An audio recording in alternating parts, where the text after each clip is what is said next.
Testing, testing.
And then just mute yourself, I think. Monsieur Benoit Séguin, are you there, sir?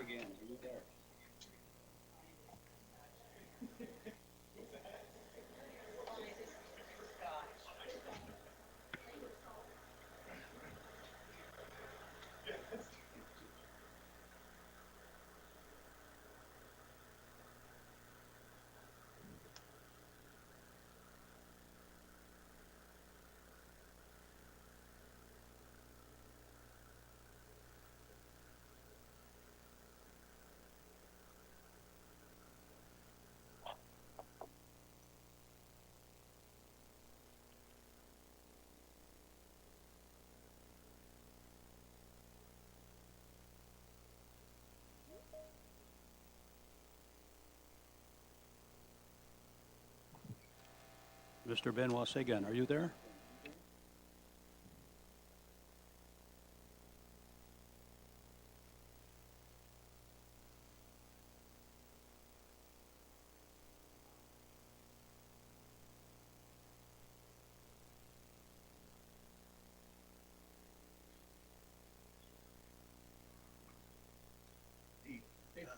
Just we can be unmuted and video on for now. And we're good there, just don't mute us. Sure. I think we're good. I don't anticipate anyone else joining. Okay, I'll just hang tight for another 10 minutes or so. Very nice.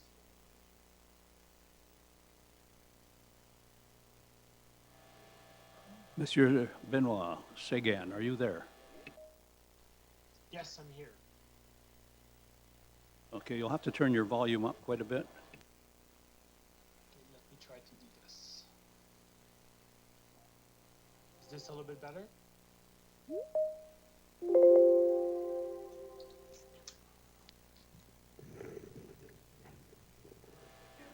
Can you give us a test there, Mr. Séguin? Yep, can you hear me? You're good? We can hear you, but your volume is very low. How are we coming in? You're coming in really good. I'm going to change my mic.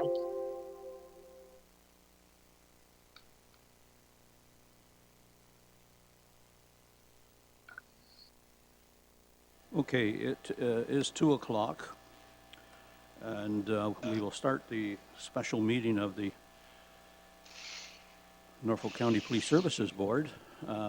For the benefit of everyone, just to let those who are here virtually know that we have in the room Councillor Michael Columbus from Ward 3, Norfolk County, Mr. George Santos, who is the one of the two provincial appointees to the Police Services Board, Willie Van Houten, who's also the second provincial appointee to the Police Services Board. Crystal Chop is the mayor of Norfolk County and a member of the Police Services Board. Virtually, we have Inspector Varga, who is our chief of police and the detachment commander for Norfolk County. We have also two staff sergeants, the two staff sergeants who are with us today. And I just want to confirm with Mr. Séguin if you did receive the copies of the letter to the minister and the questions. Yes, we have both documents. Thank you. And I think we were told that you're available for 1 hour. Is that correct? Yes, that's it. Thank you very much. Before I go any further, I will ask the members of the Police Services Board, are there any declarations of conflict or pecuniary interests? And if so, the general nature thereof? Seeing none. You should have on your blotter a copy of the agenda, a copy of the questions, a copy of the letter to the Minister of Health, Federal Minister of Health, and a document that I prepared this morning, which I will be talking to very shortly. And that is basically, what do we know today? So, Mr. Sagan, if you don't mind, would you like to introduce the staff that you have with you? Yes, for sure. So first off, I'm Benoit P. Seguin. I'm the acting director, of the Office of Medical Access and Specialized Authorization. So I work for mainly overseeing the medical regime within the Health Canada portfolio. With me, I also have my Director General, Joanne Gara, is also with me. So Joanne, do you want to introduce yourself? You're on mute, Joanne. I think it's like the swear jar in our offices. We're going to have to start paying every time we don't turn off the mute button. So hi, everyone. My name is Joanne Gara. As Benoit said, I'm the Director General for the Licensing and Medical Access Program in cannabis. And so my scope of responsibilities includes commercial licensing. So individuals who are cultivating, producing cannabis into products, and selling that directly to medical patients or selling it to authorized provincial and territorial retailers. And then I also have the kind of specialized authorizations within our program, so people who are licensed to conduct research, testing, hemp, those kinds of things, and then the medical access program as well. We also have another colleague of mine. She's working in my office. Cynthia Grant is here just to take some notes on her end, so to help us after with this meeting. Thank you very much, and bienvenue à tous. I also want to remind the members of the Police Services Board that I was directed to write the letter. The letter was written and sent. It was vetted by members of the board that were present and did respond. Also, I do want to say that our scope and our mandate is quite limited to police activities, enforcement, crime prevention, law enforcement, those things that are listed in the Police Services Act of 1990. There will be many things that will probably come up today in the next hour that will overflow into the domain of the Norfolk County and the Council of Norfolk County and its staff, particularly by law, fire, building inspection, those types of things. So when those things come up, and I'm sure they will, as I've indicated to you, I will allow a certain amount of latitude for those members of council, the mayor and councillor, who may wish to enter into that discussion. However, I do want to keep it as focused as we possibly can on police issue. The letter to the Minister of Health and the agenda are both posted to the Police Services Board site on Norfolk County website. And there are some questions, as Mr. Sagan has indicated he has received. So in the hope of getting the most information and the help in the limited time that we have, let me sort of tell you what we already know about the subject. And this may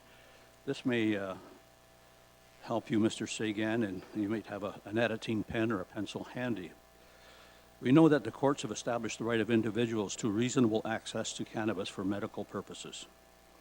In 2013, the marijuana medical access regulations were repealed and replaced. And in 2016, the federal court ruled the regulations unconstitutional. The government updated the regulations subsequently by allowing Canadians access to cannabis for medical purposes in 3 ways. 1, purchase quality-controlled cannabis from federally licensed sellers and facilities. 2, produce a limited amount of cannabis in their own for their own medical purposes. Or 3, and this is where we have a lot of the issues, designate someone to produce it for them. This is the most contentious area, as I mentioned. And at the present time, we're looking at something in the range of 80 growing operations that fall within the latter 2 categories. The Cannabis Act and the cannabis regulations govern the Cannabis for Medical Purposes program. And under the new regulations, a registration, and we'll be asking about this, a registration may be refused if it is likely to create a risk to public health or public safety, including the risk of cannabis being diverted to an illicit market or activity. Health Canada has taken a number of steps to strengthen its oversight of persons authorized to produce a limited amount, we'll be asking about that, of cannabis for medical purposes. This includes enhancing the verification of applications where the healthcare practitioner has authorized a high amount, and those applications with alternate production sites, not a primary residence. And we'll ask about that. Enhancing engagement and collaboration with law enforcement and municipalities. We want to hear more about that. Sharing information on healthcare practitioners who are authorizing high amounts with provincial and territorial health professional licensing authorities. Applying new powers to refuse or revoke a registration on the grounds of public health and public safety. Increasing the focus on compliance promotion with registrants. And increasing the number of site inspections. We'll be interested to hear about that. Individuals are limited in the number of plants that they are permitted to grow. We know that. Health Canada reviews all applications to ensure that the regulatory requirements are met before a registration certificate is issued. Individuals registered with Health Canada produce a limited amount of cannabis for medical purposes for their own use or to produce cannabis for a registered person are not required to request zoning permission or to notify municipal authorities of their application for registration. We'll be interested in that. That seems to be in conflict with what I'm about to read to you. There are no regulatory requirement for Health Canada to notify municipal authorities. Health Canada reminds individuals that they need to comply with all relevant provincial, territorial, and municipal laws, including local bylaws about zoning, there's the conflict, electrical and fire safety, as well as all related inspection and remedial requirements. Health Canada encourages all provinces, territories, and municipalities to use the tools at their disposal to ensure that individuals meet all standards and bylaws, including local bylaws about zoning, noise, and odor. When Health Canada receives a complaint regarding an individual registered to grow cannabis for medical purposes, we'd like to know how we have information about that in any way, shape, or form. It reviews the complaint to determine if action is needed.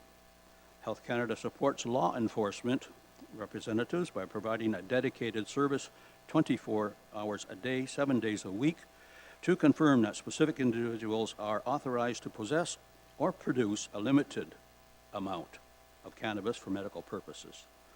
Please note that the regulations authorize Health Canada to share information that is protected under the Privacy Act in the context of an active law enforcement investigation.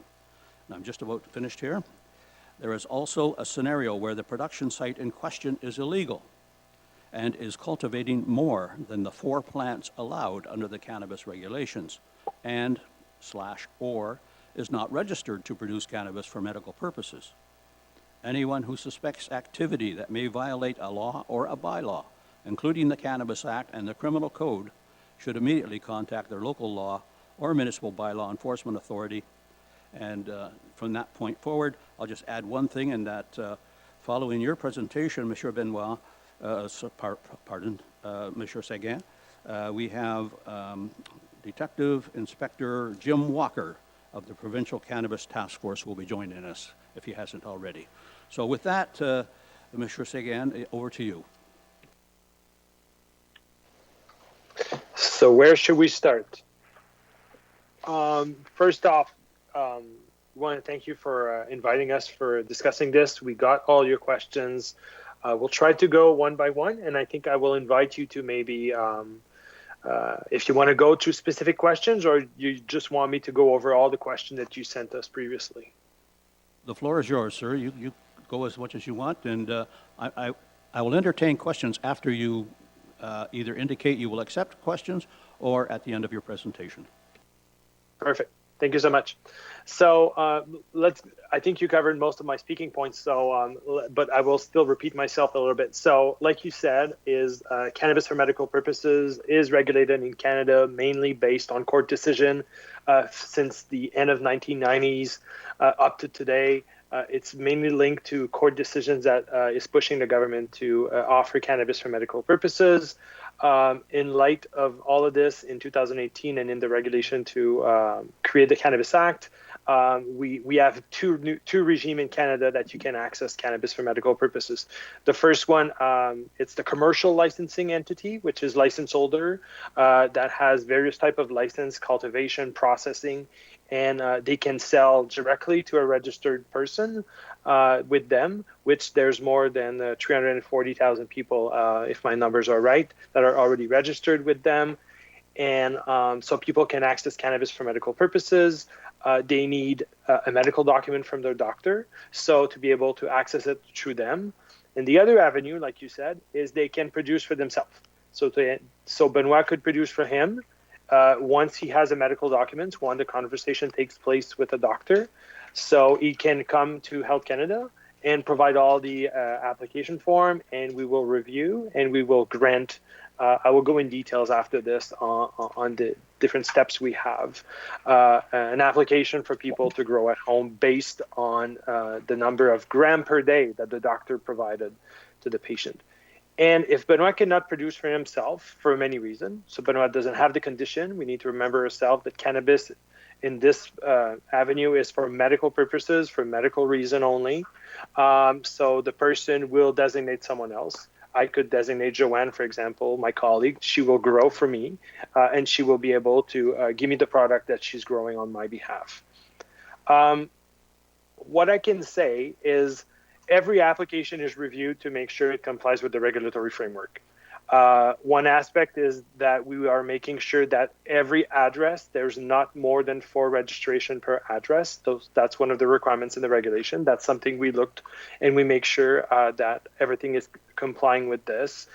If you designate someone and the person needs to have a proper criminal record check being done, and that's a document that is required as part of the documents, a designated person cannot grow for more than 2 persons. If he's one of those, then he can only grow from one other one, or the person could grow for 2 other people if they're not growing for themselves. For any site, and this is where we're going to go a little bit into details, is if you're producing outdoor, there's limitation as well as where you can do that. Your boundary of your land cannot be adjacent to any park, playground, daycare, public space where someone is less than 18 is available. So there is all these limitations in the regulation, and we are reviewing this when we get your application for each site, and we're making sure we look at the site and we see if it's acceptable, if there's no school around your area as well.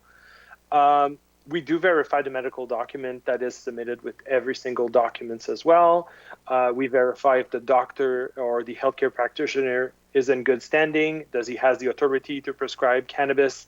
We work, the doctor across the country is very different. We need to deal with 11 different provinces and 11 different ways for people to prescribe. Some provinces are asking for the doctors to register themselves so they can prescribe cannabis for medical purposes, while other provinces is the doctor could just go and prescribe, and if he doesn't have any limitation from their college, then he can do that. But we need to remember that it's a conversation between the patient and the doctor, for which Health Canada is receiving a note from the doctor on the prescription. So that's something we need to remember for each of these. Like you said, Health Canada does have the power in the regulation to share information with colleges. We did so since the Cannabis Act came into force, and we will do more in the upcoming weeks as well, sharing information on doctors, sharing information with the colleges so they can become aware of the doctors and the number of prescription a doctor is doing. And it's up to the college to do investigation as they see fit on any of these doctors, and we're engaged with them and sharing information with them. So that is addressing one of your questions as well that you just have. Another area where you did discuss is working with local, provincial, and federal entity. Honestly, for the last 6 months I'm in this position, we do have many conversations with different municipalities like yours or county like yours. Our colleagues from the Ontario Police is here. We do have conversation with them as well on a routine basis as well. There is an open channel going on, and there's a sharing of information that can happen with the limitation of the Privacy Act, like you just said. One area that is very interesting is if municipalities or police are taking any action on the site where there is a registration, we want to know about it, because if you inform the government about any action you're taking, such as from a municipality, if you issue a notice of violation or an infraction, if you inform us of this, we will be able to assess, based on our tools that we have, what is possible based on the power that we have in the regulation. So far, we know that OPP did some operations, and they are sharing information with us, and we are looking at what we can do. But what I can say today is we did revoke some license. We did refuse some license based on information we received. And if you want to share more information with us, we will be more than happy, because I think in a recent article, I saw the Norfolk County did also conduct some operations in various area. And you did also, I'm looking at my email here. Sorry, my computer's not working well. So you did some operations in your area, and we will be more than happy to obtain this information. That it seems you did an operation in 2019, according to your bylaw, and we will be more than happy to obtain this information. And from this, we will be able to assess what could be done, and based on the fact that the information could help us deciding if we need to take any action based on the regulation. I think I'm covering most of your question. I'm looking at my notes here. Inspection, if you look at inspection, just so everybody know, we have 75 inspectors across the country that are looking at various aspects of medical and non-medical purposes.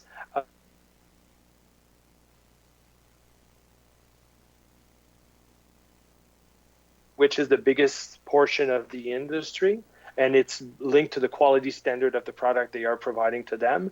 But we do have inspectors, and we did some inspection also to some Part 14, so growing for yourself or someone is growing for you.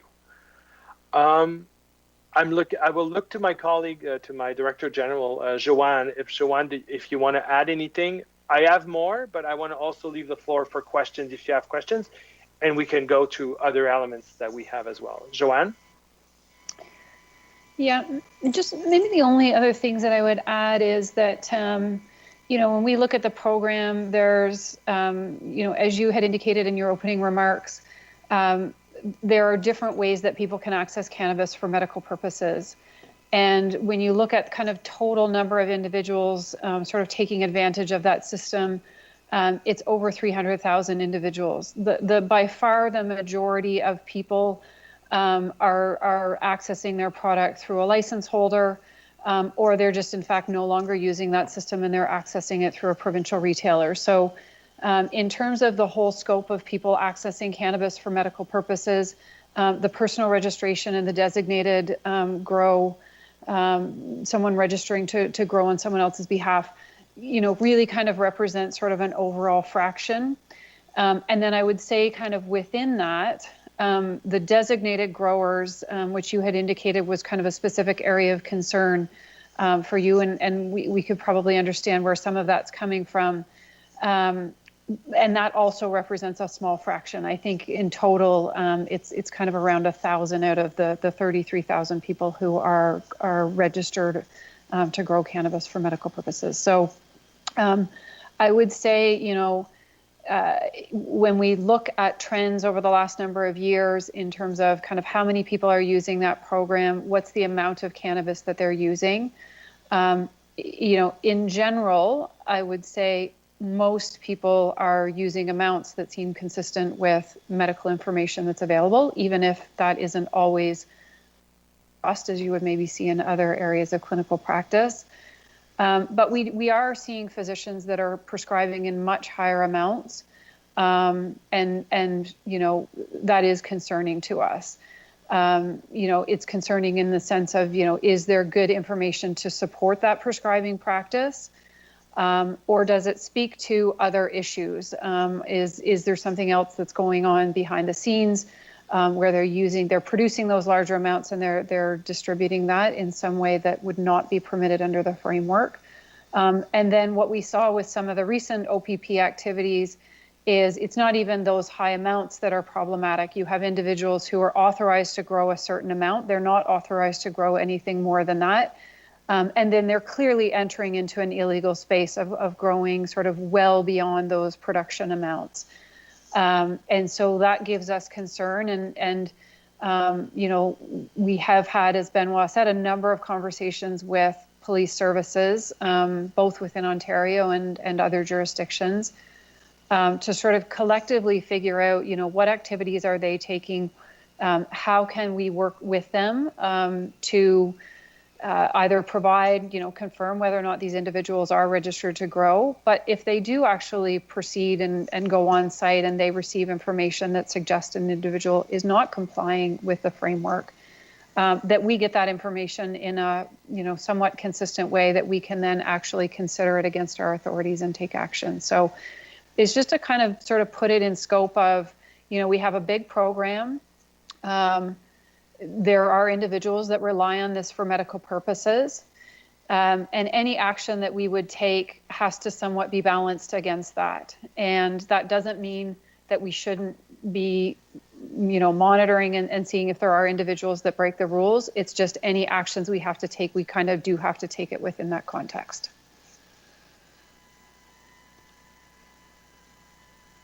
So Benoit, with that, I'll hand it back over to you, and we can either go to the chair to sort of go through questions in their order of preference, or we can jump right into them. I think, Benoit, you sort of signaled you were comfortable with either. Yeah, no, I think I will leave it to that, and we can get to questions. And if you need more information, I do have answers to all the questions you sent, but I want to maybe offer an opportunity to the floor to ask some questions. Well, merci. Thank you very much. And I saw everybody scribbling feverishly while you were talking, so I'm sure there are a lot of questions. But before I go to the members of the board, I do recognize that in the list of questions that was sent to you, we asked about the review of the legislation and the regulations. Could you talk to that, please? Yep. Yeah, it's a commitment that it's in the regulation, it's in the Act, it's under Section 151.1 that the government will conduct a review. So we're working toward this and addressing some of the elements we need. We're preparing to do all of this. It's a commitment we need to make, and we need to report back 18 months after the review is completed. And the review is to start over the upcoming year, no later than October 17, 2021. So you will hear about it. Stakeholder will be engaged. It will be, people will be able to provide information. But in the meantime, if you want to send us some information before all this is starting, you can always email us at the cannabis@canada.ca email address, and we will take your information into account as we unfold to the next step in this review. Thank you very much. And having worked in Ottawa for a very long period of time, can you tell us what the framework looks like in terms of timeline, the start to the end, and then what follows thereafter? At this point, we're still unpacking how it will look like, to be honest with you. What we know is we will engage. There's different way we can engage with stakeholder. There's different way we can engage with people as well. And the fact that we're all working remotely since March is also a little bit tricky from a federal government perspective. So it's been assessed, but you will know you will know about it. It will be publicized on the Health Canada website. But we recognize that we hear stakeholders, municipalities, law enforcement. A lot of people want to be engaged in this review, so we will make sure everybody is becoming aware of that review. Well, merci. To the floor, then members, I have Willie, Mike. Thank you, Mr. Chairman. Is this working? Oh, you can hear me okay? Yeah. Okay, thank you. Just a follow-up question, Mr. Chairman, to the question you were asking about the review. So if I'm clear, from a timing perspective, it'll take the review will start in 2021, and then there's an 18-month review, so nothing changes for how long? Is that what I'm sensing from that? I'm just asking a question in that regard. Yeah, so the commitment we made in the Act is we will need to review the Cannabis Act and its administration and operations no later than October 17, 2021. We will need to do our consultation and talk to people, but we need also what I said about the commitment is once we do all our stakeholder engagement and all that, we need to get back once the report is done, no later than April 2023, to the House with our reports. So that's clearly disclosed in the Act under Section 151. Thank you. Willie, more? Mike Columbus. Thank you, Mr. Chair. And my question to start is, Mr. Seguin, you mentioned that you have 75 inspectors across Canada, and I'd like to know how often do you inspect these operations, particularly the Part 2 operations? As was mentioned, we have up to 80 just in our area alone, and I know there's probably more than that. And the issues we have are, for the most part, the complaints I get is about odor and those types of things. Mm-hmm. Yeah, and it's a very good segue. So how many inspections we conducted over the last couple years is honestly not as much as what we would like, but mainly because the focus is on the medical and the non-medical and making sure that the quality of the product that is accessible for medical purposes, which is also, like Joanne said earlier, the biggest access to cannabis for medical purposes is coming from that, as well as all the distribution in the province for non-medical purposes. So our focus is there, but we did some inspections over last year.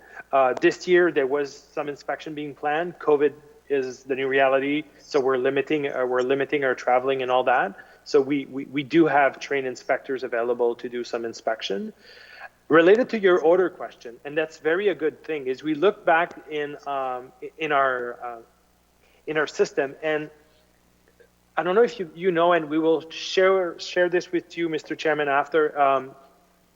We do have a cannabis reporting form online that people, your citizen, the city can go and fill the form and submit complaints to the government. It's our compliance team that is getting these complaints, and after that, they are checking if the site is actually a legal site or not a legal site in any of our frameworks, including the commercial entity, including all the other possible license that we have under the Cannabis Act.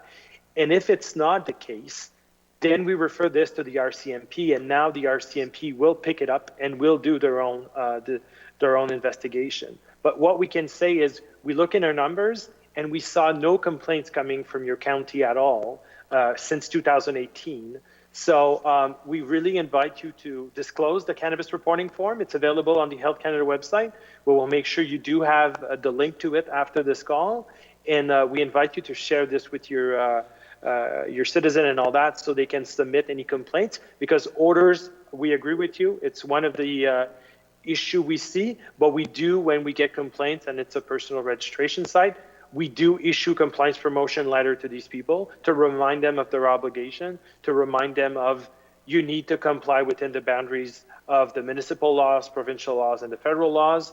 But so far, I can say we received no complaints from Norfolk County. Thank you. Member Santos, George. Thank you, Mr. Chair.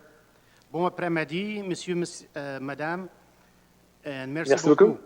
beaucoup. My question here is, on the eve of the 2-year anniversary that cannabis has been legal in Canada, I'm just a little concerned here about the act we refer to as Section 151. So it's going to be reviewed, and we're looking at about a year or two. Is that correct? But the commitment is the review needs to start by October 17, 2021, and we need to table the report no later than April 2023. Doesn't mean we will wait until April 2023. It depends on how big and all the consultation that takes place, but we need to start by next year, and it needs to be over by April 2023. So that's at the maximum it needs to start, and we have an end date in all of this. Because at this point in time, down in Norfolk County here, we have a number of issues happening. You mentioned that the federal government is not aware of any issues happening locally. It's my understanding that there was communication from our municipal government and our provincial government to our federal counterparts, but that's not what I'm hearing from yourself. Was that correct? It's maybe that it didn't go to us or to my shop, who is taking over, who is looking at the medical access side of thing. We invite you to. You now have my email address. If your municipal counterpart or law enforcement, the OPP, wants to exchange information with us, we will be more than happy to receive it. But what I can say is, I didn't see anything coming from Norfolk County, such as notice of violation that was issued to any sites or any of that. And as for the OPP operations, we're talking with them directly if they have conducted any operations with them.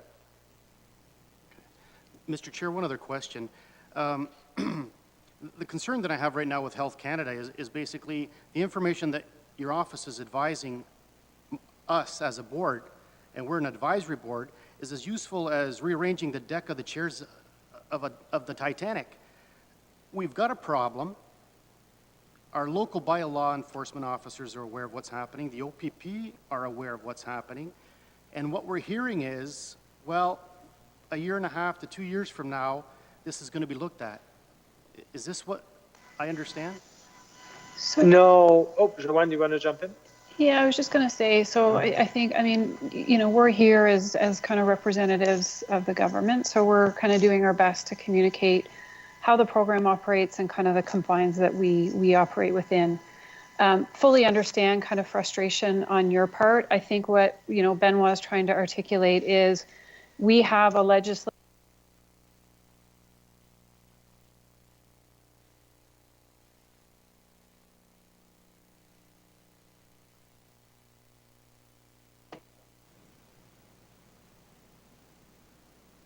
Did we lose Joanne?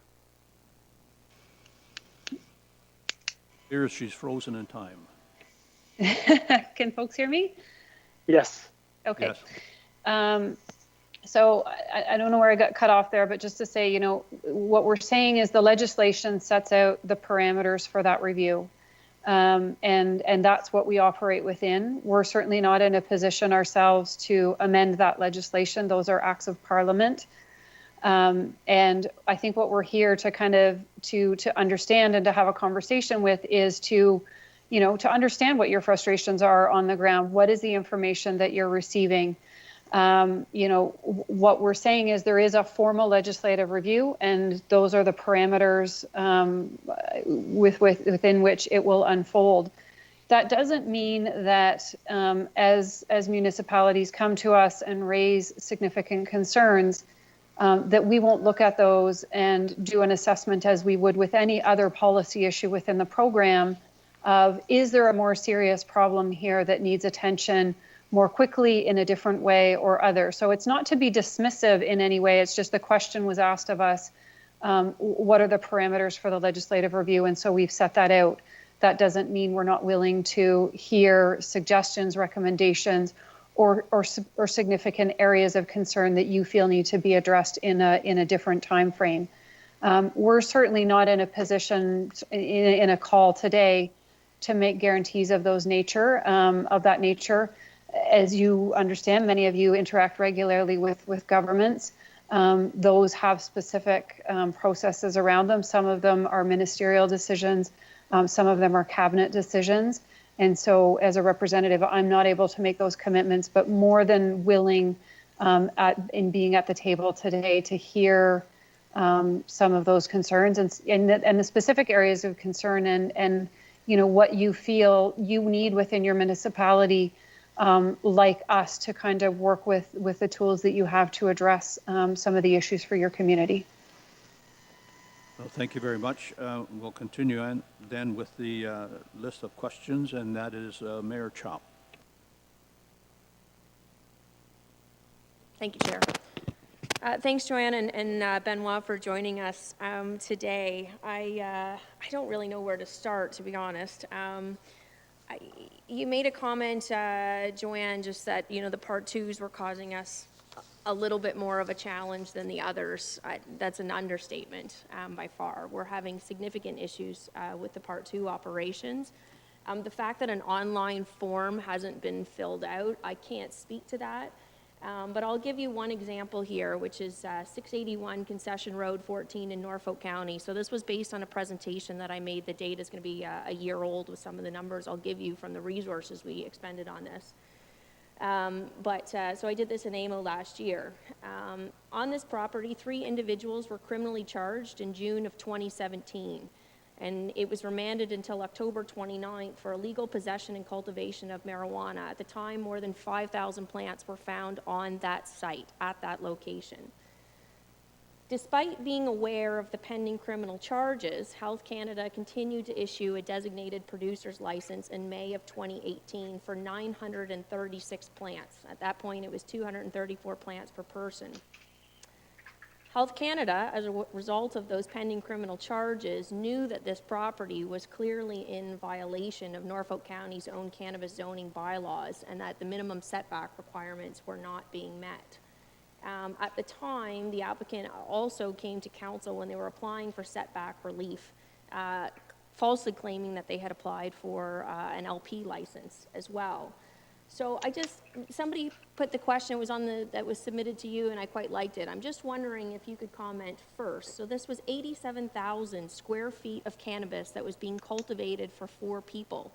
So the question on here, and if I missed it, Benoit, in your presentation, I'm sorry. The question was, where does Health Canada believe the excess growth of marijuana from Part 2 operations goes? Thank you for this. And I was trying to put your address down, but I like whatever you can provide on this address, I will be more than interested to look into it as well from my end to see, because if there was charge laid and we know the court and all that, I will be more than happy to look into it for you as well. On the excess, that's one of the questions I didn't go through my speaking points.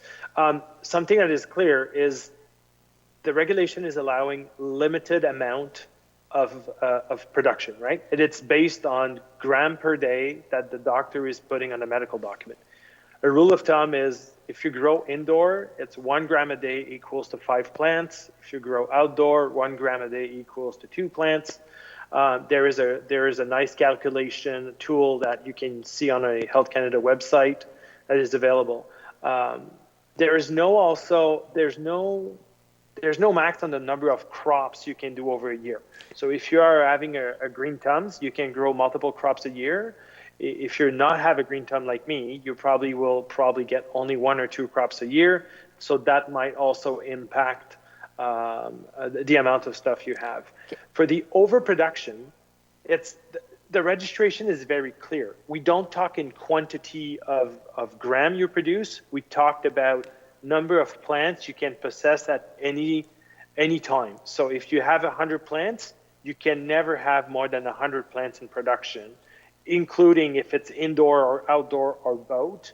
It's very limited. And something that is very precise in the regulation is it's not permitted to sell any cannabis you're producing for medical purposes. As soon as you start doing this, you go over the line and you're now falling into the illegal side of things, which is Part 1, Division 1, and our colleagues in OPP are there to help in this regards. Health Canada is limited in what we can do, and when it becomes to illegal operations, what we can say is we issue based on a medical document, And we're issuing on the fact that the person will be in good faith. Some people behave in good faith, but if ever you want to, I will not comment on where the product goes. The OPP probably knows better than me on this, or That's okay. the RCMP. I'll follow up here with you. I'm gonna provide some comments on where it goes. So full disclosure, Yeah. I was, number 146 was my application number for licensed producer. And I received a confirmation of readiness for that. Then I was elected mayor, and I have done nothing with it. So my point is I actually know a lot about the industry. I support the industry wholeheartedly, which is why I think it gives me some authority to speak on some of the challenges that we're facing that you're not seeing in Ottawa on a ground level with these designated producers. So when you look at, these, I remember the first Women in Cannabis event I went to, and it was the first time that I'd heard of the term, the gray market. And, again, that's these guys that are growing legally, but they're selling illegally. So when you look at the number of dispensaries in Toronto that are still illegal, I think you might even remember the story where they built a concrete block wall in front of them, one of them, to try to be able to shut it down. So, what's happening right now is, and I also remember speaking with Health Canada a few years ago, and maybe this has changed, but, there is an element, there are guys out there that want sort of that boutique cannabis and so on that they're not getting from some of the larger LPs. And so, you have to look at what's happening with these designated grow licenses. It's providing protection so that if the police do show up on the property, they have a license to have that cannabis. And what are you supposed to do? Stake out the property day and night to be able to determine when it's leaving the property to be sold into, these illegal dispensaries that are still existing? I mean, I just wonder from Health Canada's perspective, do you not question when you see these illegal dispensaries that are still open, where do you think that supply is coming from? And I think we need to be careful, right? Health Canada, we have a compliance and enforcement policy, right? We are responsible for the regulated part. As soon as it goes to illegal, it's no longer a Health Canada responsibility. We have a responsibility of working with our partners, with the OPP, with the RCMP, but it's not our inspectors that will go in where there's illegal operations happening. It becomes a police. There's a risk for our inspectors as well. We are concerned. That's what we said. If people are abusing of the system, if people are selling, and we become aware that people are selling, then that's not something that the regime is allowing you to do. We will be more than happy to get information and to take action when we get information that is allowing us to identify these people and see them in our system, because I think you heard both from a commercial perspective, other operations from a personal grow, personal production. If there is illegal operations, we are working with our partners to make sure that this does not happen, because it's not the way that we wanted the Cannabis Act to be unfold. We want people to be taking products from a legal way and not abusing of the system. Well, So, unfortunately, I think your system is being completely abused in that regard. I believe that physicians are certainly, and I understand you're dealing with different colleges of physicians across the country, but certainly, physicians are being paid. Just a quick Google search, there's a company right there in Ottawa that you can fill out an online form, and it says, they'll get you a prescription, I can't remember, it was, I think, 500 plants. It says right in there, even if you don't have a condition that falls under, don't worry about it, they'll find a way to get you the prescription. So, I'm curious, my suggestion would be to sit online and fill out the form one day yourself and see how easy it is to get a prescription for 500 plants. The argument that doctors use for that, of course, is that guys are juicing it and so on, but I've yet to actually see that happen myself. Do you have a question, Mayor? Yeah, I guess the one other thing, in terms of looking to tackling this in other regards, have you looked at, we need to be able to regulate these at a local level. And I think one of the things that could be done would be to, make micro licenses, easier to obtain for these guys, because then it would give municipalities the power then to be able to regulate it in the same way as an LP. So is that something that you guys are pursuing and looking at some of the deficiencies in that regard? So I will tackle your first question about the doctor prescribing, and that's why we are engaging with the college. That's why we are discussing with them, because we don't. If there's abuse of the system from a healthcare practitioner standpoint, that's the college that needs to take action rather than Health Canada, because we don't have any power over them. That's why we have these conversations with them. If we become aware of such easy way to access without having a clear guidance and a clear medical condition, that's also, for me, it's not appropriate. It's an abuse of the system. We need to make sure that the person has a condition. And we're having conversation with the colleges, and I can tell you that there is some college out there that are investigating healthcare practitioner, and we have become aware of doctors that are no longer able to prescribe, and there's more that will come, I'm sure, in the upcoming months or years, I'm sure, as the college are embarking in this journey as well. On the micro aspect, I will leave this one to Joanne to answer, because we do a lot of stuff for micro license as well. Thanks, Benoit. I'll just touch on it in a minute. I think it's a great question, just in case everybody doesn't know. So we do have different license classes, and to some extent, those are based on the activities that you conduct at your site. So whether you're growing cannabis or whether you're making cannabis products, but then we also have them adjusted by scale. So there's what we would call a standard class, which is quite a large scale commercial operation. And then we have the micro class, which has a cap for cultivation in terms of the square footage of your plant canopy. And for processing license, there's a cap on the amount of cannabis that you can process within a given period of time. That class of licenses was always intended, from our perspective, to be a way to encourage a diverse market. And we did really hope that it would offer a pathway for some of the people who were operating in an illegal space, in some cases producing cannabis for their own medical purposes, but maybe going a little bit beyond the boundaries of that in some cases into illegal activity. And when we go out and talk to people on the ground, we're not naive. We do hear kind of references to that in sort of interested applicants. We spent quite a bit of time over the last number of months, sort of early in kind of 2020 before travel was restricted, but going out and talking to potential kind of micro applicants and trying to understand from their perspective what were the barriers to coming into that process. Was it that the information wasn't clear enough? Were there financial issues? And so I think we have a pretty good sense now of what a number of those issues are.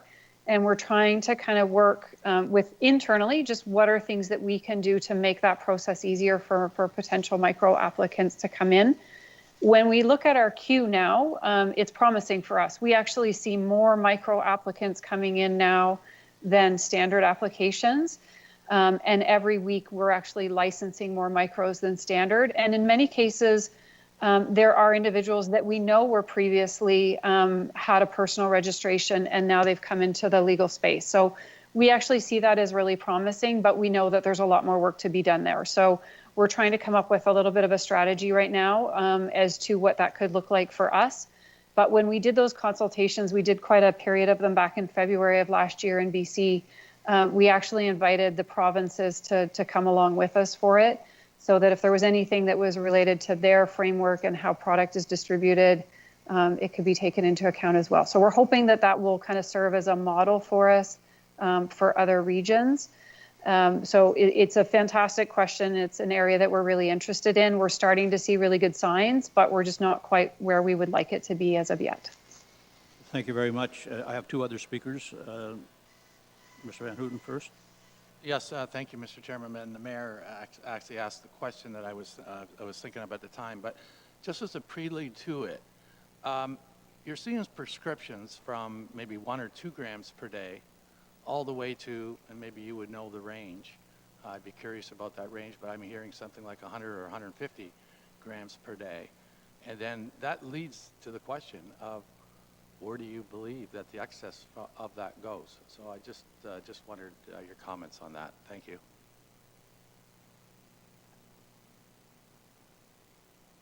So you're right, right? There's the average of daily amount prescribed from a healthcare practitioner when you go into the license holder is around 2.1 gram per person. For us, under the access for medical purposes, it's way above. I will say you can put it around, I think I don't remember the number at the top of my head. I will need to look at my numbers. Sorry, I don't have the numbers. But it's true. We have some that are 1 or 2 grams a day, and some are maybe higher, close to the 3-digit number a day. The thing is we need to remember is the doctor is giving a medical document in gram per day of dried, but the person might not consume the product that way. It's the way that the regulation was structured. It's the way it was conducted back in the days under the previous regime as well. Where does it go after? Again, we all have our own opinion, but it's not supposed to be sold to anybody. It's supposed to be for your own medical purposes. It's supposed to be for your own needs. It should never be in excess of what you need. It's pretty much like when you get a prescription from your doctor and you go to your pharmacist, you get for what you need. So we're expecting that the healthcare practitioner will do that. That's why we are engaging with the college to have these conversations with them to make sure that we are working together as well in coming up with guidance for healthcare practitioners. We know some colleges are way ahead than others. We're working with them. Hopefully, guidance will be available from us as well as we work with the colleges and as we learn more from the science.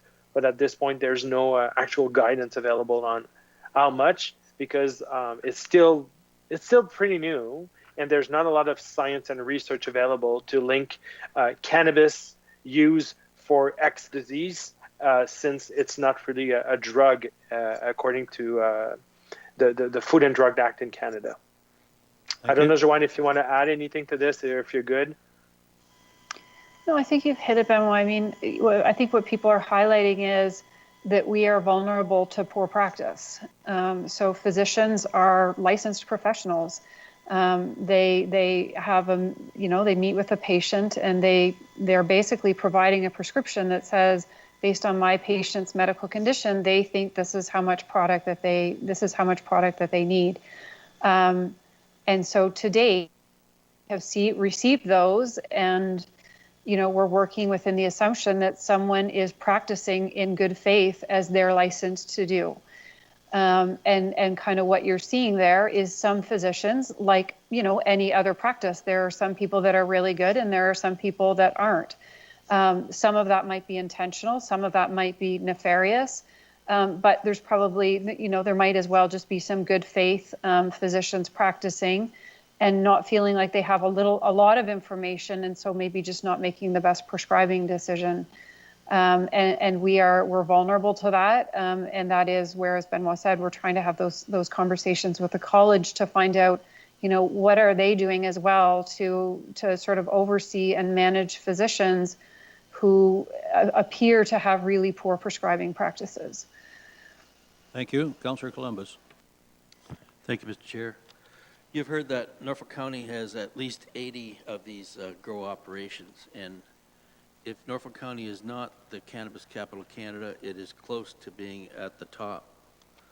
And because of this, Norfolk County has taken a leadership role in developing bylaws which other municipalities across the province have used also.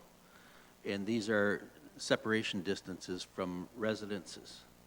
Okay, so my concern is there seems to be a disconnect between respect for Norfolk County or Ontario municipalities' bylaws versus what Health Canada is putting out. Somehow, we have to work together closer to. You have to take into consideration before this license is given to a grower. You should ensure that the bylaws of the municipality are followed. That's what I would like to see prior to issuing a license. The other day, I saw one plant. The bud on it was so heavy that this, the stalks that was falling off the main stalk of the plant. That's how heavy a crop. We're looking at 3 to 4 crops a year from some of these operations, and like harvests, and up to 3-4 pounds per plant, I've been told. And when I saw that plant with the buds falling off the main stalk because of the potential for growth, there's some of these operations have plant breeders involved. They're like very sophisticated with high THC. So I'm just wondering if you can share with us the fact that if you can work, as Health Canada, work closer in keeping with the municipal bylaws. I think that would help a long ways. I think it's a very good. Let me address. I will cut it in different sub answer for your question. So first off, is designated production is like it's not as much as everybody's is thinking. It's not even like there's only 1,000 designated producer out of the 33,000 registered people we have. So it's not representing a big amount of what we have registered. So also when we assign a license to someone, if you assign a license to Benoit is supposed to be the only one taking care of his plants. So if other people are having helping and collaborating and doing anything, that's not the intent of the regulation. That was never the intent of the government either. The only way you can have someone else taking care of your plants is if you assign it as a designated person. And that's only that second person can be taking care of your plants on your behalf because you don't have the medical condition. What I can say, and I heard this a couple times today, is that Norfolk County is having so much registration. I did some digging for you over the last couple of days, and Norfolk County is having 526 active registration in your, according to the postal code, because Norfolk County is having multiple municipalities. So you have 526 active registration out of the 34,000 registered active registration in Canada, and there's 11,500 in Ontario. So you do not represent a big amount. You do represent a big 500 numbers, but it's not as much as what you maybe see. And this is where we will invite you to. And the OPP is here, and I see Rachel is on the phone. Talk to law enforcement. There is a way for them that they can come and check these addresses. I have a feeling if you feel that there's so much in your area that there is probably illegal operations happening, and people might have falsified their documents and always saying that they have a registration to the government.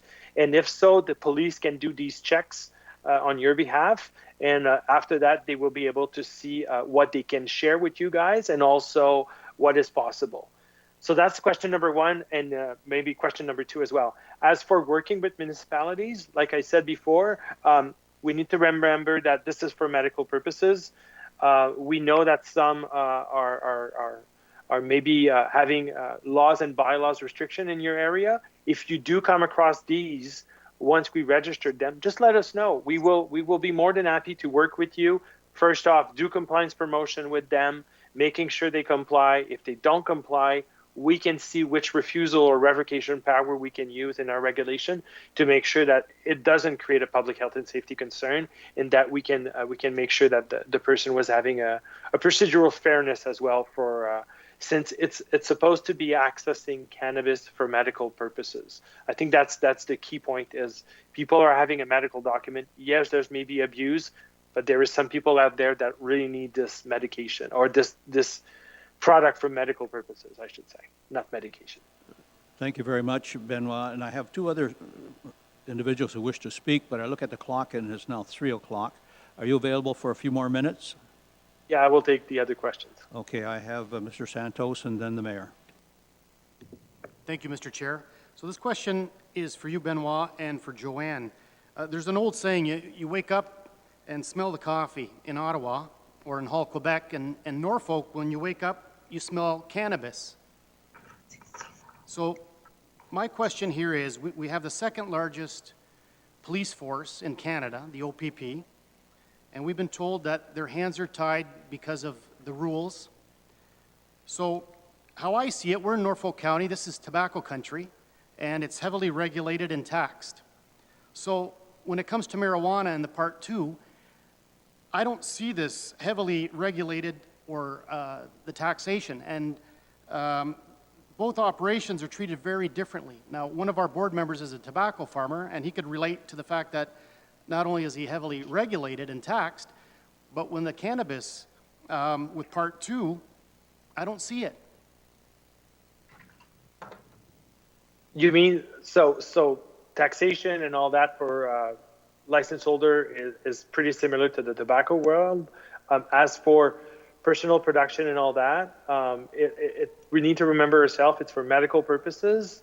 It's based on court decisions since more than 20 years that the regime exists. We're going to be able to review and see what we can do, but there's no special tax applied to personal registration at all, because they're not supposed to sell. It's supposed to be for their own medical purposes only. I think, Benoit, that everyone around the table does make the distinction very clearly between Part 1 and Part 2. And certainly the Part 1 are the licensed legal growers going to a legal market. The concern, as I expressed in my opening remarks, is, the proliferation of what we believe to be an illegal feeder to an illegal market. So, Mayor, I have you next.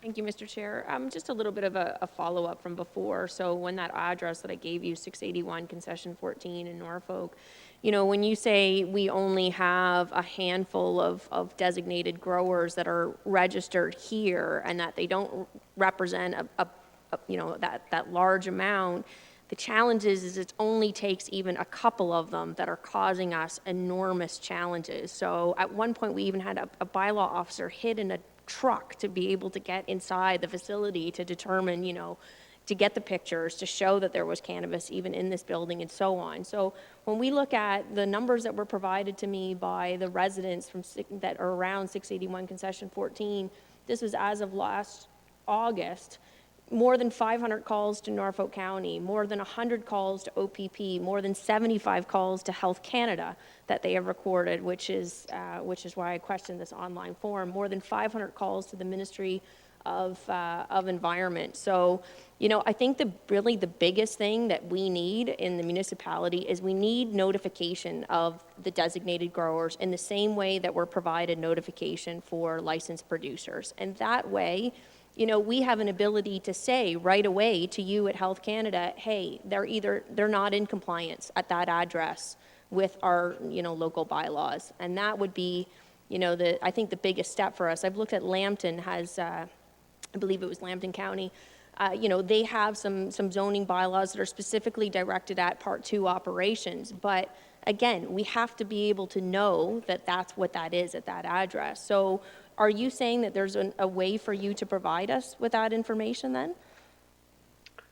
The only way is from law enforcement. So they do have the right to call us, and we will share information with them if they are conducting an investigation. But providing information directly to the city is not something that is permitted currently in the regulation. We hear you, and I will echo your comments about designation, and if we need to provide notification, it's maybe something that we will see in the upcoming review that it will change. But again, designation is not. It's maybe it's 1,000 registered people that are flagged as designated across Canada, out of the 33,000 registered people for accessing cannabis. I understand. So I don't see it as much. I feel that some people are saying they are designated, but they're actually not designated.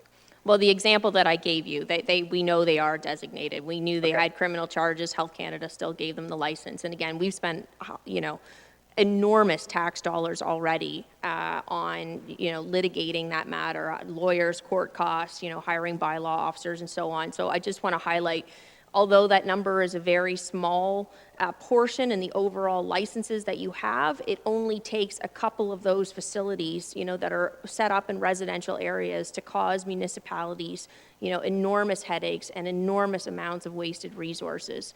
So the biggest thing that we need, that I could stress, would be that we need to have notification to be able to say whether or not a facility at that location is in compliance with our municipal laws. Thank you.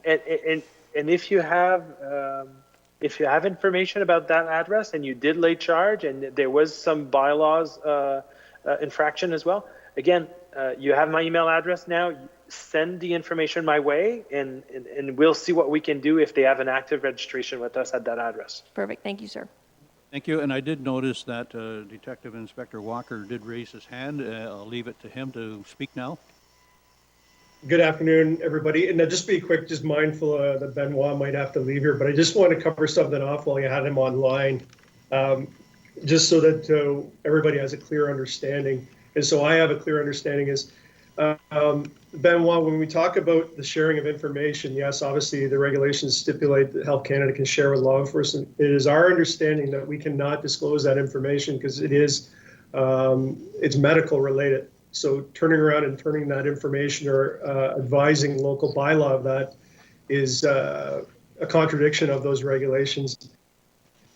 And I just wanted to cover something off as well as, you made the comment about reported to police and police can just check. I have to be very clear, and again, this police services board appears to be very familiar with this problem.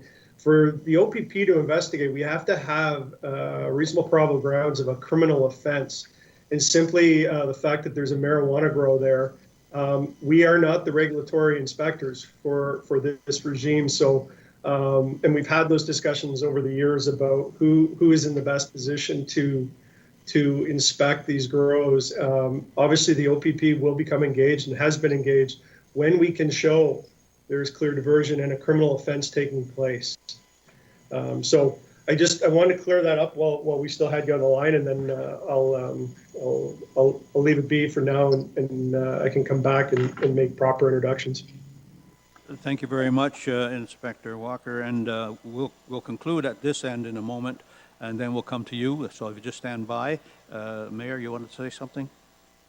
No, Mr. Chair, I was hoping you were just going to jump in there. I mean, that's the problem that we're facing. It's that contradiction that you just highlighted right there. And Benoit, I hope you picked up on that. So that's where we can't resolve things. In terms of getting evidence, like I said, we had a bylaw officer hide in a truck at one point to get into a facility because we need to be able to have evidence that that's what's actually taking place before OPP are able to go. So, I don't think it's just so easy as again, like the inspector said, in terms of, giving names and so on to OPP and having them go. I don't think that that's what's happening in the real world on a local level.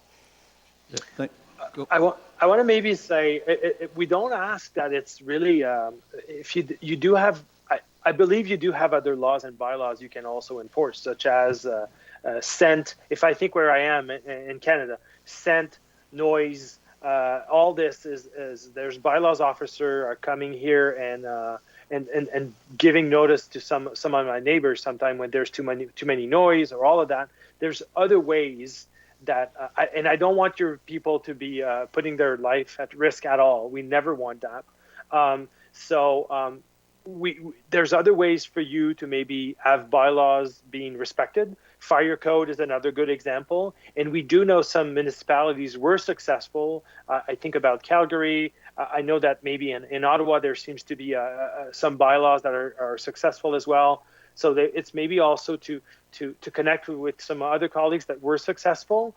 And we're still working with everybody trying to bring this up to speed. And like I said, don't put your bylaw officer at risk at all. But I do echo what Jim has just said on it needs to be investigation for which law enforcement can come and check with us. So that's a threshold that the OPP needs to meet.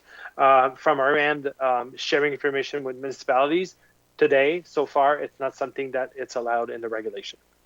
So, Benoit, it's Dennis Trevally here, the chair. I'm going to recap a few things, and thank you. And you can stay on the line, and Joanne can stay on the line and listen to Inspector Walker when he speaks. But to pick up on what the mayor was saying, there is a disconnect. And my experience with the access to information legislation, privacy legislation in the federal realm, and I've had quite a bit of that in my email that I sent you about myself, the simple fact that there is a location that is growing for a designated purpose, how does that violate ATIP?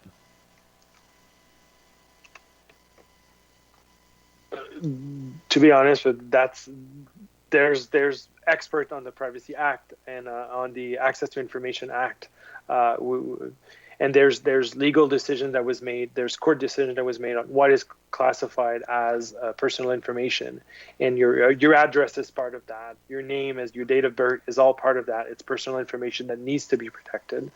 I don't have the full answer for this one. I don't know if Joanne, you want to jump in, or I was just going to make a couple points. Like, I think we are particularly sensitive. These are individuals who are registered to be able to produce cannabis because they have a medical condition.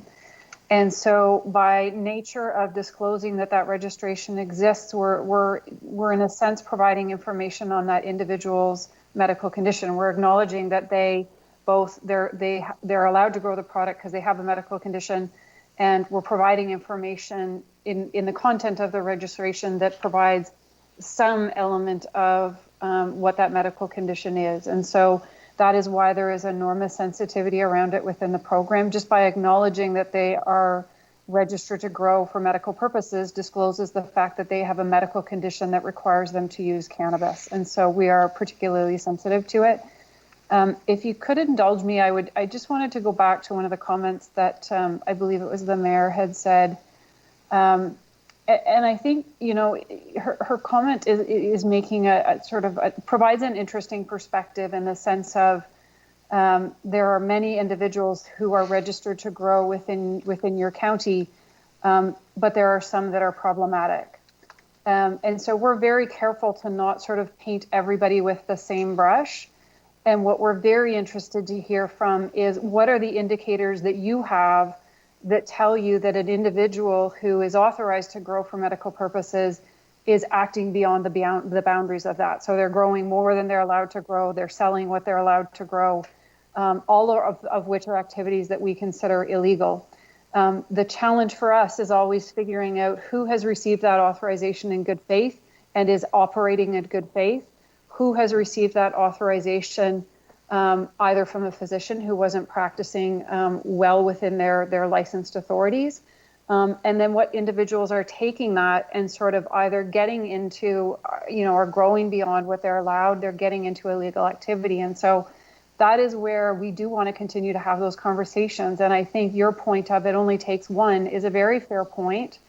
And I think what you're saying is, when we have those indicators, how do we get more information to kind of cross-reference that with our own authorities so that we can take some action? I think those are really valid questions for us that, I think we should continue a conversation on. If you have, if you have thoughts on, how out of the 500 in your region, how do you know the ones that are problematic versus not? Is it because of activity from the site? Is it odor? Is it other things? That's all information that helps us figure out whether there are other things that we need to look at to try to narrow the line between what's illegal and with good intentions and what's illegal and clearly operating outside the framework. Thank you very much. And perhaps we can turn that around a bit.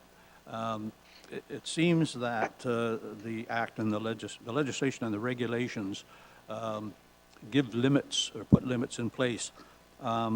There is a private group that is operating here in Southern Ontario, and I've been in touch with them, and I'm sure you'll hear from them in due course. And the online complaint form certainly will get to be made public, because we do have a media reporter here today with us. But if it's up to the county, not the Police Services Board or the police at this point, but up to the county to do drive-bys with a sniffer, i.e. your own nose, to identify these places. You know, the roads, people are out all the time, and they say, oh, gee, this something's going on here. But if it's left to them only, and then we fill out the complaint, or the complaint form is filled out, we're still not going to get information on whether it's a designated grower or not, correct? Yeah, I think you're right. What we're saying right now is we don't have authorities to disclose that information. I think what I'm trying to kind of say is that we all receive sets of information. So we receive information when that individual applies for personal registration, and we have to make a decision based on that information. What I'm hearing from you is you also kind of have your eyes and ears on the ground. You're getting information in from different sources. Jim and his colleagues are getting information from different sources. And I think what we're trying to kind of figure out is within all of that information, what are the kind of indicators that can tell us when somebody is acting really in good faith within a personal registration and simply growing cannabis for their own medical use versus people that are maybe getting into an illegal activity. I'm not trying to sort of pass everything over to you and to say you're the person that, you know, the example given was somebody hiding in the bushes. That's not at all what we're saying. I'm saying kind of collectively we all have sets of information and tools available to us. And we want to try to understand what are the things you think you really need to be able to manage and enforce your authorities, and what are the things that you feel that we need to be able to help enable that. And I think we've heard a few suggestions today that are pretty concrete, and we'll take those back to our team. But those are the things that are helpful to us and we're interested in hearing in. Thank you, Joanne. And certainly Norfolk County staff, the council and the staff are well aware that the fire inspector has certain powers and authorities of no knock, walk in. The building inspector, similarly.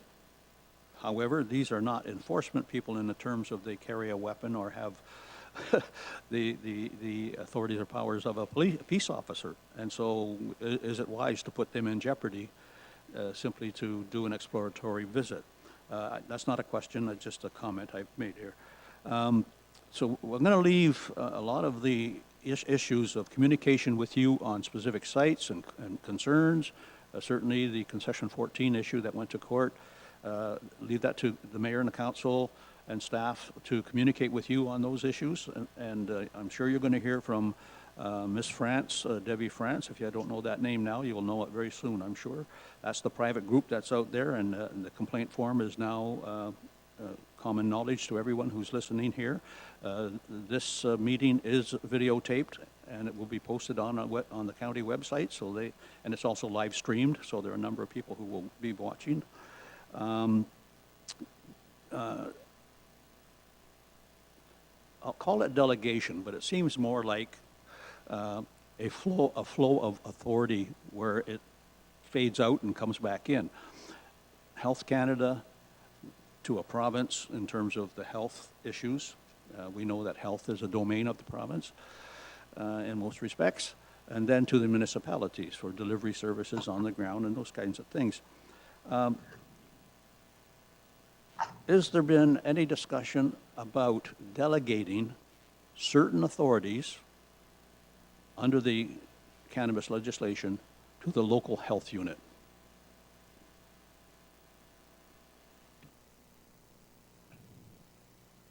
That was a question. Benoit, I don't know if you want to jump in on that. I think you will need to repeat the question because I'm not too clear of what you're asking me here to statute. The local health unit, of course, maintains a lot of information on a lot of people, a lot of their conditions, a lot of their health issues. Why couldn't they also be delegated from Health Canada under the legislation and regulations to play a role in delegated growing? Yep. So an inspector is let's go into details of how you become an inspector, right? An inspector, you need to be a federal employee. It's part of the Departmental of Health Act. It's also part of our act as well.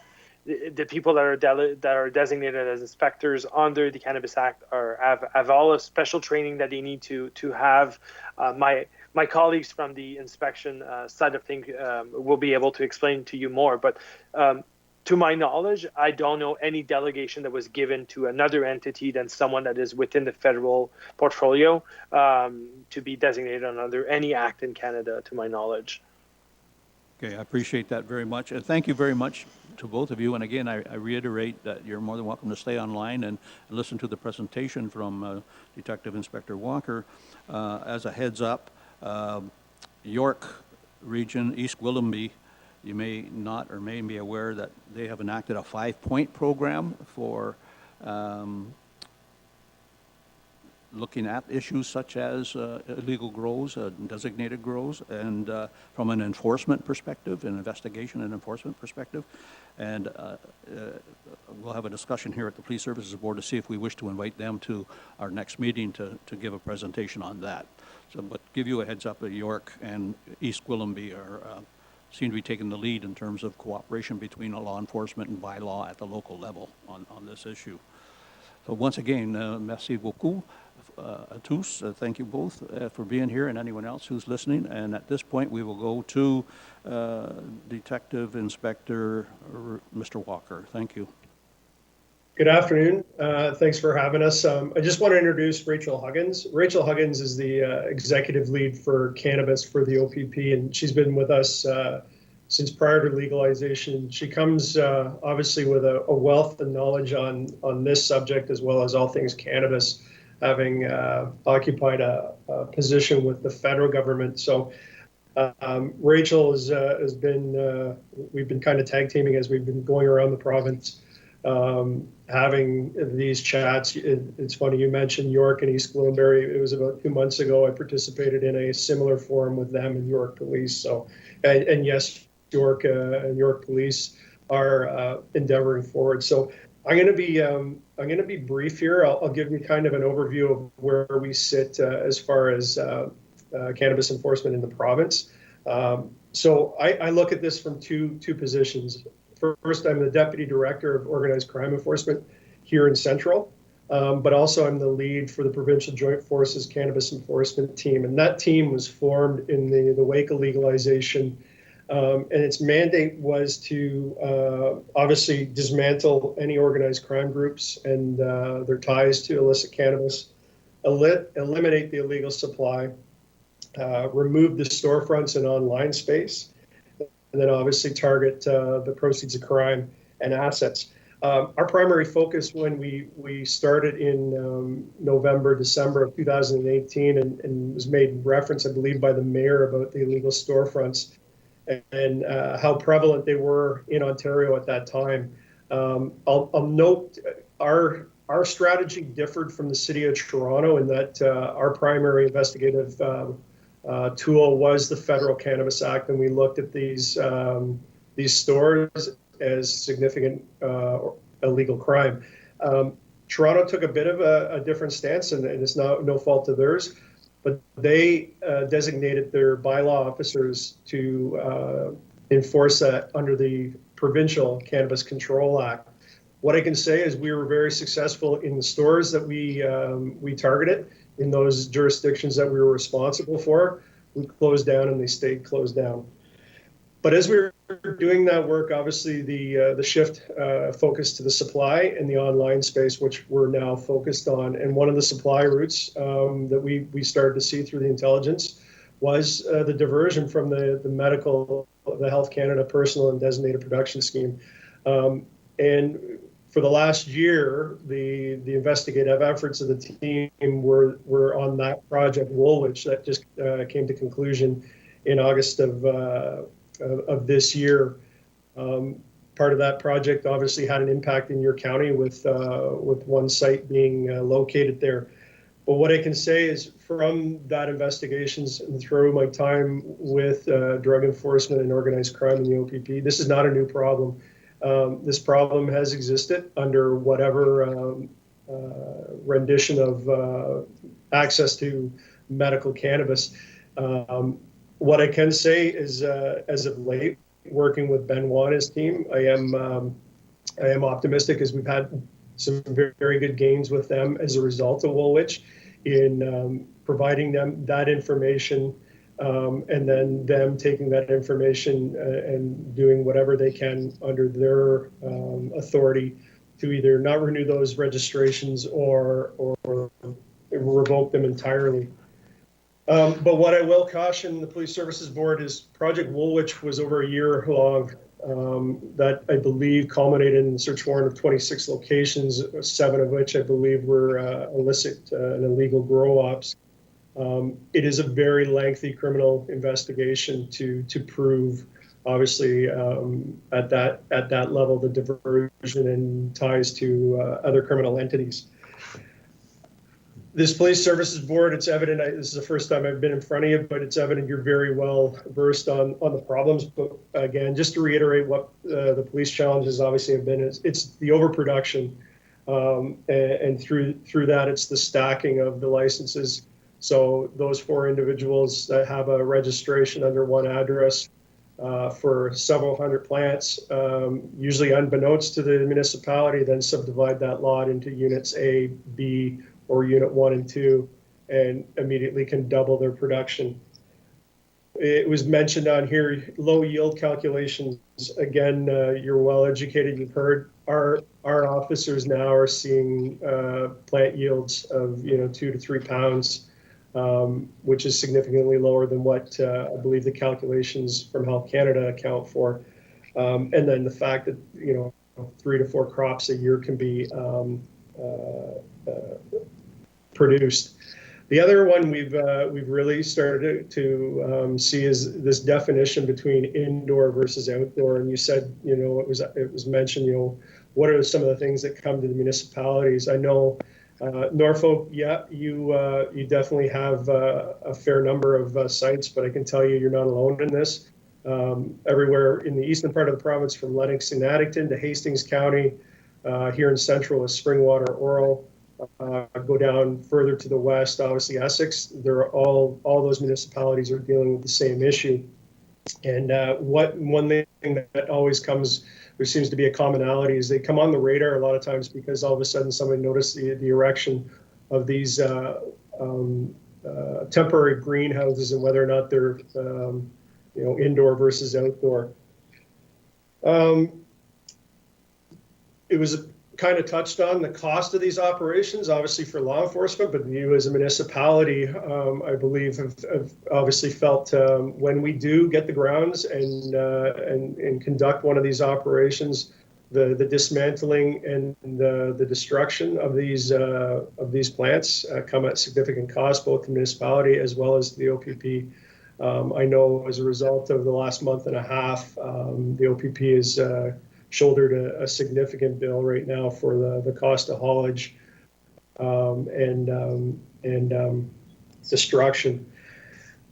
I think what really has been said or hasn't been said here today is the infiltration of organized crime into this. Organized crime, if there's a way to make money, they will exploit it. I heard, the comparison to tobacco. I also oversee our contraband tobacco enforcement team, and I can tell you the parallels between contraband tobacco and cannabis right now are identical.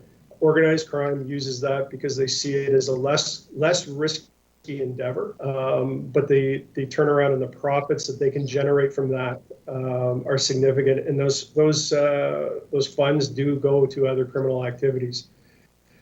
The other thing that wasn't mentioned here was the prevalence of migrant workers being used. The one question we kind of always have in the back of our mind, if this is for personal consumption or personal medical use, the business model that they're using, the cost of the land, whether they're leasing that land or have paid cash outright that we've seen across the province, the cost to operate these facilities. And then the cost to pay, in excess of 20 workers on some of these, even if it is below minimum wage, how that business model equates to them not being able to pay for their own cannabis through other means. we covered off, obviously, the discussion about, you know, our coordination with Health Canada. That's where we find ourselves a lot of times, and Joe Varga and I have spoken many times about this. Obviously, it does come up from the community, and we as law enforcement, we need to be investigating a criminal offense. And a lot of times now, what we are is we do engage. We are looking for that criminal offense, the diversion, the other criminality associated with it. So, from a provincial perspective, as far as coordinating things, and because this has kind of really been highlighted probably in the last 6 months to us, is one thing we've really taken on is discussions with the Association of Municipalities Ontario, AMO, because you know, municipalities like yourself have been at the forefront of this in creating bylaw, but other municipalities can learn from that, and it's great to hear that you're reaching out to York. But I do feel, or we do feel, Rachel and I, that AMO has a role to play in this, in coordinating this provincially, as well as maybe then they're the ones that can feed up for that 3-year review on how this is impacting all municipalities. You know, we hear the anecdotal stories from each municipality and the citizens where water tables are being run dry because the expense of the water being used. You know, they're buying up the rich farmland and taking over in some municipalities. And then obviously it was touched on, we have an existing partnership with the Ontario Fire Marshals on the synthetic drug side of things. So we leverage that the same way it sounds like your building inspectors do. I can tell you from Project Woolwich, OFM was on site with us and levied fines against the corporations and individuals involved that day, or penalties in excess of hundreds of thousands of dollars, if I'm not mistaken. Obviously, the coordinated response of the Ministry of Environment, you know, the toxic dumping of some of these chemicals and that. Again, we trying and are trying to coordinate that right now. As well as, you know, AMO, going back to AMO, I've fielded a number of calls from farmers associations and the Ministry of Agriculture, again, on the impacts on this, on these areas. The areas that seem to be predominantly affected in Ontario are heavily, either have a heavy agricultural use to them or existing agricultural structure. And the other thing that wasn't kind of talked about, it was alluded to, was the legitimate licensed producers. We're hearing stories, and specifically in Essex, where these farmers or these illegal operations are pushing the licensed producers out because they have the money, the power to buy up these farms or these complexes. So that's what we're doing from a CACP, or the Canadian Association of Chiefs of Police. Rachel, and maybe I'll let her speak to it, has been spearheading for the last year the data collection from a law enforcement perspective on the resources that this impacts across the nation, in anticipation of reporting that back. And we're doing that at an Ontario level as well. So did you want to touch on that? Just to say that what we realized is that there is a lot of enforcement going on by police services across the country, whether it is monitoring the licensed producers. They have to be, police services of jurisdiction have to be informed when there is a licensed producer. They do the criminal record check. And of course, they run large investigations like what Inspector Walker referred to. So basically what the CACP wanted to look at was just what type of resources, man hours, effort, and what's going on in these types of cases. And so we've been tasked with putting together the report. Of course, it's not the same across the country. Different provinces and territories are affected differently by the medical cannabis regime. So we're fortunate that Ontario and Quebec, where the number of authorizations are also high, gave us some very good information in data.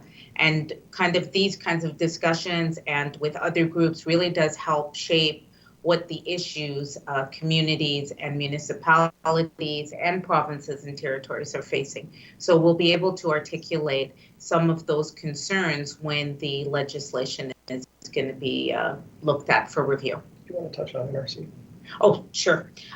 So one of the things that that we did was based on all of the cannabis seizures that happened from the storefronts, we actually entered into a memorandum of agreement with the National Research Council. The National Research Council is a federal entity. It's a federal department that looks at innovation and science. And so we went to them because testing cannabis products, apart from just the bud, is not very common. So we went to them because they have developed a testing methodology. And we gave them some of the seized products that were seized by the PGEFSED team. And they tested those products. And what they did was they tested them for things like pesticides, other illicit substances, as well as THC level. And what we actually found in the samples, the few samples, because COVID happened and we only started the project in January, and then COVID happened and things pretty much shut down in the labs.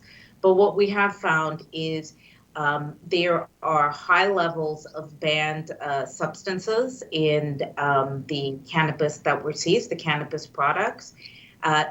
There is also ones in higher quantity than if it is allowed, if that pesticide is allowed in Canada, it's in a much higher quantity than is allowed. And then the other thing that we found is that a lot of the products that say that it has higher THC levels actually don't. So as much as, you know, they have pretty packaging that has THC content on the front of it, it's actually false. And the studies from NRC shows that the THC content is lower than advertised. So there's just some of the efforts, obviously more locally, how it impacts you.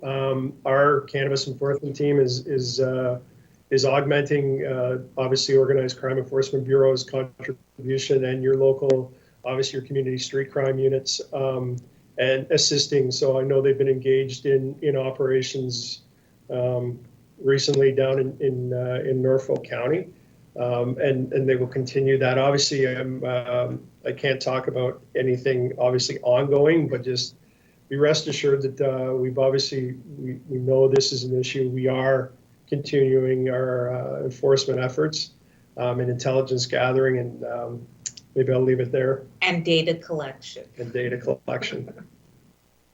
Well, thank you very much, and I'll go to the members if there are any questions, but certainly the media was reporting this morning of a large intervention that took place here in the Simcoe area of Norfolk County. So members of the Police Services Board, questions? Mayor Chop. Thank you, Chair. Thank you, Inspector, for joining us today. Just wanted to pick up on one thing you mentioned there in terms of, because it's quite relevant here at the moment. OPP has a budget for haulage and destruction. Is that what you mentioned? I wouldn't say we have a budget. We've allocated money and are paying. What we are and have been advocating through the local detachment commanders is engaging with the communities or the municipalities on ways we can share that cost. Okay, so you do have some allocated funds then provincially. We do. So We do. here's the situation then in Norfolk County. It obviously the nature of when the last operation had happened in Norfolk, clearly it was difficult to be able to bring that to council for approval. So our CAO had approved for the haulage and tipping and so on in Norfolk County. So I think it was just under 10,000. As we look to additional operations, obviously we don't have a budget for that and we can't do that. And what separates Norfolk County from other municipalities is the fact that, you know, we have to pay tipping fees. We don't own our landfill.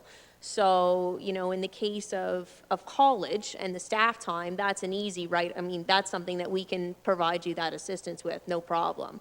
But what we can't keep doing is putting it on the taxpayer here when we don't have a budget because we're having to pay another company for those tipping fees. So I'm just glad that you mentioned that you guys do have some allocated funds for that now that I know that. Joe, did you want to cover that? Well, I guess I think, you know, I think you'll have certainly the support from council to be able to provide the staff or haulage and you know, that labor component, but paying for the tipping fees themselves is something that we're not going to be able to cover. I had this discussion with the attachment of Joe there. I see he's chiming in. Yeah, and thank you very much, Mayor Chop, for assisting us on that last large grow.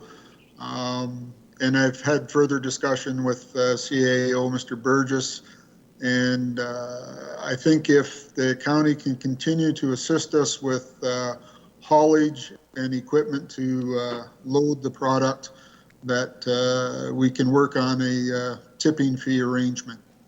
That sounds good, Joe. Perfect. Thank you, sir. Member Santos. Thank you, Mr. Chair. So the question is to the OPP Detective Inspector Jim Walker. My question here is, several years ago, we would refer to the RCMP for assistance. So my question here is, do we require the assistance of the RCMP with this issue? You know, any assistance that law enforcement can get right from intelligence gathering on a national perspective to, you know, the actual resources and dismantling would be of assistance. I can tell you, we do talk to the RCMP. The RCMP has a provincial cannabis coordinator that we do talk to, and to be blunt, that's when those complaints go into Health Canada and are forwarded to the individual provinces. They go to that cannabis coordinator, and a lot of times, because we are the provincial cannabis enforcement entity, they come to us. So we do work with the RCMP. On a bigger organized crime level, we've had more success targeting the organized crime investigations. I don't know if you saw the most recent one out of the Niagara area with a cross-border component, Project Oscillium, where we assist and work collaboratively with them at that level, targeting the organized crime groups. So to answer your question, yeah, we always work. It always works better when we're working together. So. Further from the members? Thank you. Okay, just a question to you, Jim, and that is, I earlier mentioned about fire inspectors and building inspectors, and I'm sure that any municipality would be somewhat hesitant, and I'll use the term weaponizing bylaw in that fashion, where the outcome of a bylaw intervention is to bring about compliance. It doesn't often roll over into something larger, such as a provincial task force or anything else, and OPP investigations. Does the task force have representation at the federal level from Customs Border Service and to the lower level municipalities? And I know you mentioned Toronto and you mentioned AMO, but what's the makeup of this task force? So the makeup is strictly law enforcement entities. Obviously, it's led by the OPP with 9 other municipal police forces. To your question about CBSA, for this specific cannabis enforcement team, no, there's not a CBSA representative, but we do have existing memorandums of understandings for investigations with CBSA. I can tell you that, for example, when we go to these grows and are conducting our enforcement investigations, we have the ability to reach right into CBSA at the scene to check the status, the immigration status of those individuals that may be found there or in question, right? So although not officially part of the Provincial Joint Forces Cannabis Enforcement Team, we do have existing relationships through our other investigative entities with CBSA. That is primarily the makeup of it. Obviously, like any other investigation or investigative body, we don't have necessarily a formal memorandum of understanding with, federal partners, but I can tell you, during investigations, I can pick up the phone and talk to contacts in British Columbia, whether it be from the RCMP right to Vancouver Police to even their, we've had ongoing discussions with their provincial community safety unit who is taking on cannabis enforcement there. So we, not necessarily formal arrangements, but we obviously have partnerships with a lot of other, entities, both provincially and nationally, as well as our partners. Obviously, I can't forget about our partners with the U.S. and they have actually factored in quite heavily to Project Woolwich and the success and the cross-border investigation there. So. Great, thank you very much. Anything further from the board members? Seeing none. Thank you very much, Detective Inspector, and I forget your name now. the young lady that is with you. Rachel. Thank you. And